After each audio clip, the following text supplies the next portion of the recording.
धनकारणलिङ्गं सिद्धसुरासुरवन्दितलिङ्गं तत्प्रणमामि सदा शिवलिङ्गम्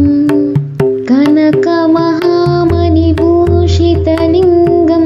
फणिपतिवेष्टितशोभितलिङ्गं दक्षशुयज्ञविनाशनलिङ्गं तत्प्रणमामि सदा शिवलिङ्गम् कुङ्कुमचन्दनलेपितलिङ्गं पङ्कजहरशुरशोभितलिङ्गं सञ्चितपापविनाशनलिङ्गं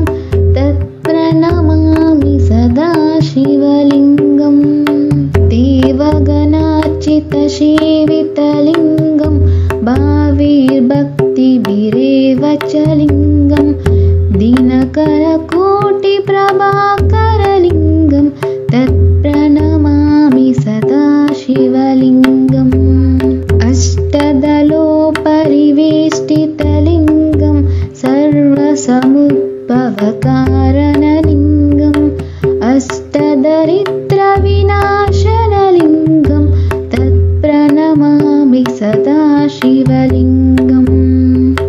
सुरगुरुसुरवरपूजितलिङ्गं सुरवरपुष्पसदार्चितलिङ्गं परमपदं परमात्मकलिङ्गं तत्प्रणमामि सदा शिवलिङ्गम्